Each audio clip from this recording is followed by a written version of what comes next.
So this is a show called Be Connected, where we're connecting entrepreneurs, businesses to technology. And we're really excited about this because we get like two different perspectives. So I'm here in the West Coast, which Brian's also very familiar of, but and then Brian's over there in the East Coast. So he brings that perspective. And then, we're bringing you on the show because of, some of the things that you're doing. We talked about like your story. So this is really all about like sharing your story of like how you got to where you are. Okay. And then everything that you want to share. So. Got it. That's what I thought it was all about. I just wanted to make sure. Yeah, it's all about you, It's all about me. Perfect. I think I'm in the right room. No, I'm just kidding. No. All right. So fire away. Ask me anything you want. Okay. Yeah, I'll jump in and ask something first. It might actually not be so much about your story, but he did say something about your 5 a.m. club. Is this the year anniversary as well? That's ironic. Yes. So 5 a.m. club is something that my buddy and I started when this COVID thing happened. Gyms shut down, and I always had a personal trainer because I think I'm a lazy ass. Yeah, I just cannot move without accountability. So I needed some kind of accountability. So John and I, we started this Zoom accountability. 5 a.m. We'll get up and do our meditation, visualization, do a workout, yoga, stretch. Wow. And we started that, him and I, then it just kind of blew. I mean, now we have like anywhere from 15 to 25 people show up every day. Yeah. Wow. That's awesome. It's been fun. It's been a year. That's impressive. It's been a year and I didn't skip once. Unlike some people I know. I'm just kidding. I had good news. Yeah. So tell me, Eddie, like, how did you become, or what do you think your success in your business came from? Just a little bit about my story. I think it all comes down to the accumulation effect. Wait. So let's talk about how successful you are first. So like, right, you do like 100 million in transaction a year about, right? No, that's exaggerating. I did 74 million last year. Okay, my bad. Oh, wow. Yeah. But this year on my pace to hopefully do 100 plus. I'm already at 35 million closed and pending year to date. So it's going to be a good year. So to answer your question, what works for me is I feel like, again, jokes aside, I think success is a journey. It's not a destination. And something that I've been working on every day. So I'll give you an example. When I do this 5 a.m. thing, I'm working my mind, I'm working my body, and I'm working my soul with meditation and affirmations. And then I have many coaches and trainers. So just so you know, just this morning I did the 5 a.m. club. Then I had my coaching. I had my communication coach who practices with me every day. Then I role played with one of the top agents in the US who makes like $3-4 million a year. And I studied my scripts. So to answer your question, if you do those little things, if I just did that every day, it'll take me from here to here, right? Because it helps. It's not like going to the gym once in a while. It's about going there every day in, day out, and forget about the results. And before you know it, you're gonna see results. And I think that goes for all areas of my life. And just to give you a little background, when I came to the US, I was 16 and I couldn't even speak English properly, and I worked at my brother's restaurant and I was taking orders of other teenagers while they were having fun and going on dates and having their burger and shake. And I was like, fuck this. I don't want this. And that just created a lot of fire inside me. And I've been on this self-improvement path ever since. And I'll never stop until I die. I spent about $6,000-7,000 a month on like coaching. I have a business coach, I have a communication coach, I have a salsa coach, I have a Spanish coach, I have a communication coach, I have all these mentors and accountability partners. And I need it because without them, I like I said, I'm a lazy guy. But by doing those little things every day, if you just work out an hour a day, no question. And if you just script practice every day, if you make your contacts every day, it's just gonna happen. And now I think right now I am enjoying the fruit of my labor. Like things are really blowing up right now because eventually they will. If you practice every day, that's what's gonna happen. A lot of times people see Eddie and they're like, oh my gosh, you're just natural, you're born like that, and you're naturally, charming. It's not like that. I couldn't even speak the language. I was shy, I was insecure. There was so much that I had to deal with in my life to get here. So I know it's not, and that's what I tell everyone when I meet, like, hey, if I can do it, the reason why I keep sharing my stories, like, here's a guy who comes from another country, can't speak the language, and here I am hanging out with the movers and shakers of the Silicon Valley. Yeah. It's not that I have anything special. I'm not gifted, nothing like that. It's something I've just worked on. So that's my answer. Yeah. Actually, you're the most consistent no, I'm just kidding. You're the most consistent person I've ever met in terms of like how hard you really work on developing yourself. So I just wanted to say that. Yeah, but you know what? But the thing is, yes, but there's a quote that if you're the smartest kid in the room, you're not in the right room. You're in the wrong room. Yeah. So when I look up, like Edie and I, when we do the 5 a.m. club, and I'm looking at these Navy SEAL videos, and I'm looking at Kobe Bryant's story and Michael Jordan, I feel like I'm not even 5% of that, because that's what you call consistency and commitment. I am just the product of just a little bit of effort every day, but over the years, it's just built up. Mm-hmm. That's cool. That's an inspiration. Yeah, exactly. It is. What can you share for others that are on, the same journey? There's another, I'm all about quotes. There's a quote that goes, you can't fail if you don't quit. You cannot fail if you don't quit. And I think that I love using fitness as an example. Like, if you go to the gym every day, you eat right, and just keep doing it day in, day out, you are going to get in shape. Same thing with your financial fitness. Like, you work on your skill set every day, you are going to get better and better. And eventually, you may not make money the first year or the second year or third year, but then you're going to blow up, just like working out.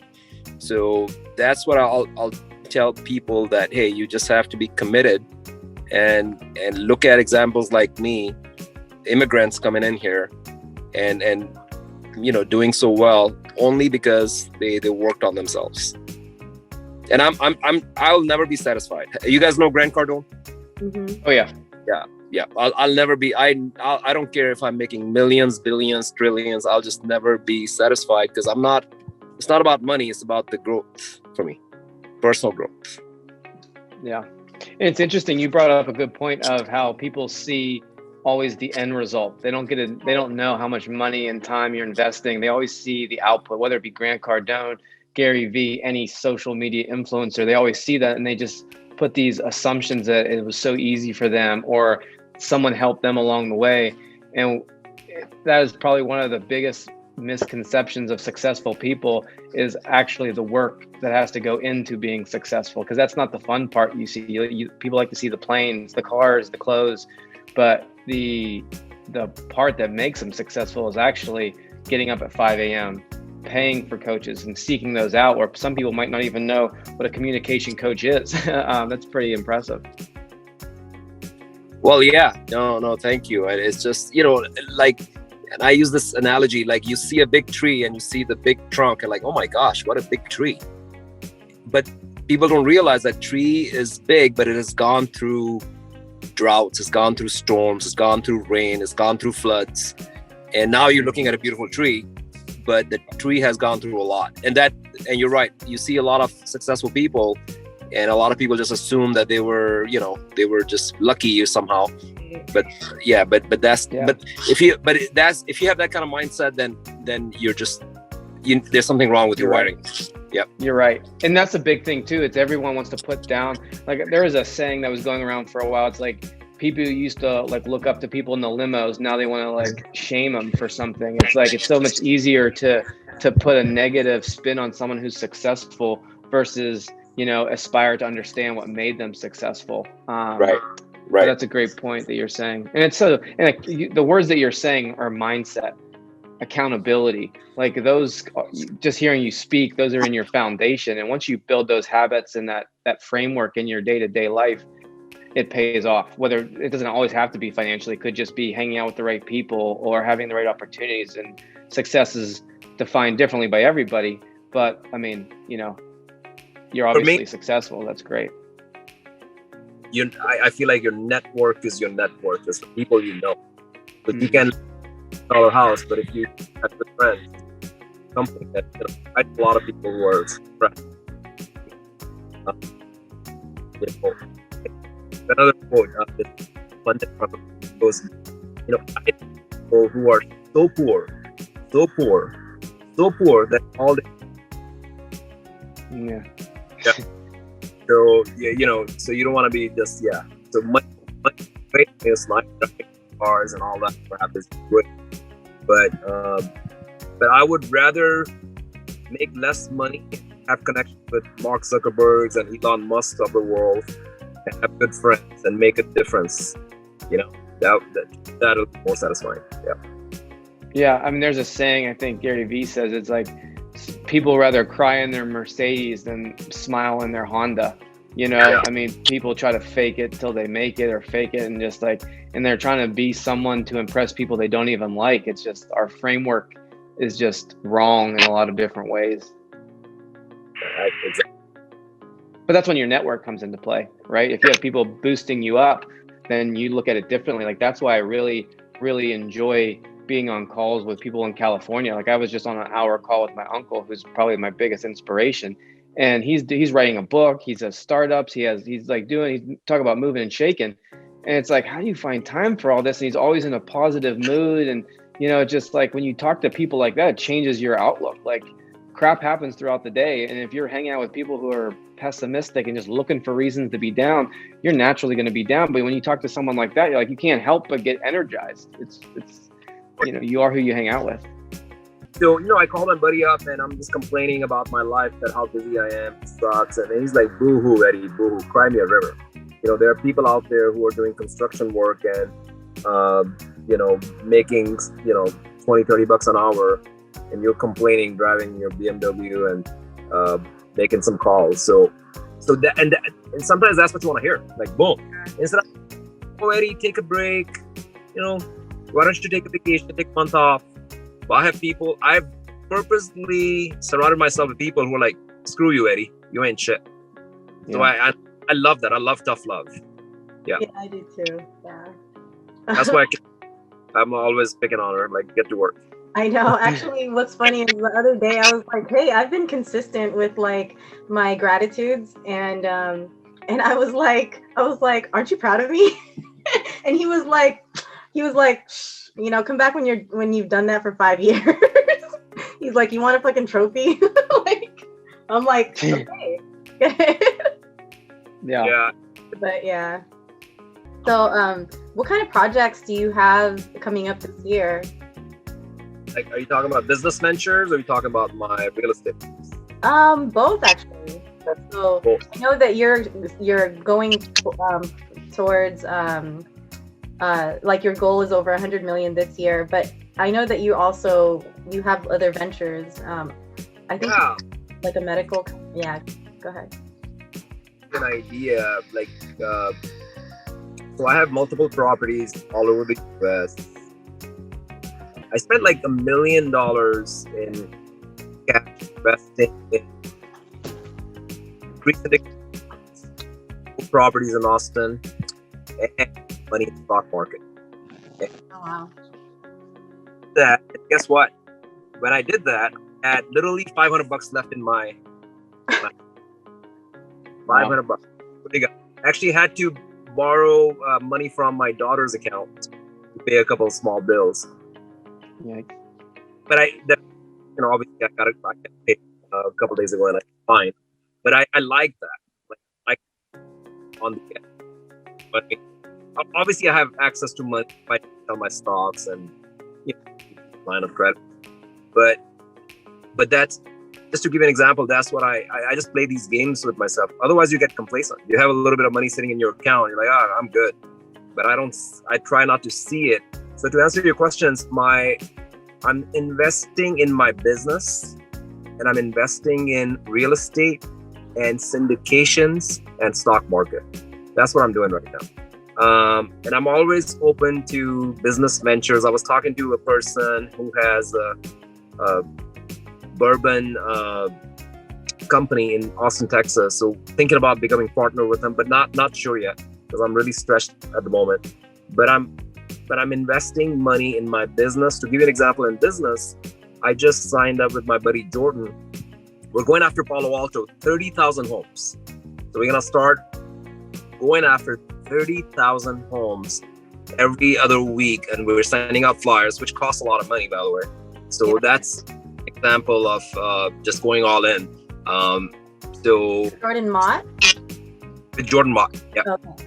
I have farms. I have a farm with Kajal. I have a farm here in San Jose. So altogether, I have about 42,000. I'm sorry, my phone is blowing up.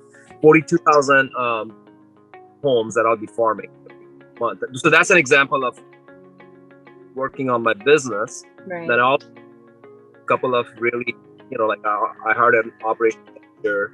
I hired a manager for my business because I want to make sure I'm just closing. I'm doing the not working flyer. Yeah. So I spend a lot of money on like my staff. I pay them well. So that's for me, that's an investment. And after paying my bills, whatever is left, there are some great people I know through my network. Even if you have $50,000, you can invest a syndication. Let's say if they're buying a $20 million project, in Austin, Texas, you can pay them $50,000 and have a little share in that building. So I love doing stuff like that. And I'm always looking for, there are a lot of people out there who are hardworking and they may not have access to money. So I'm always talking. Well, I talk to my salon lady. I'm like, she's really good at what she does. I'm like, hey, why don't you open another shop and I'll go ahead and I'll invest. And just to get, she's thinking about it, but I'll love to do many ventures like that where I can people who are hardworking and they got the talent, but they may not have the money. So I would love to venture out in those areas. But I do want to have multiple streams of income. Tony Robbins talks about, you shouldn't stop making money because you're skiing. So money should be coming in all the time. So that's something I'm working on with residual income. I think that was a long answer to your question, but it's a good answer. Yeah, thank you for sharing that. And it sounds like you take care of your employees, but also one of you were saying on your website is customer service. That was a word that I saw come out. A couple words I saw a couple times. Customer service. In a world where we're in a pandemic, either whether it's during pandemic or post pandemic, what does customer service in your game mean? Because it sounds like you're really taking care of your employees, which is fantastic. So my guess is you're also really taking care of your clientele.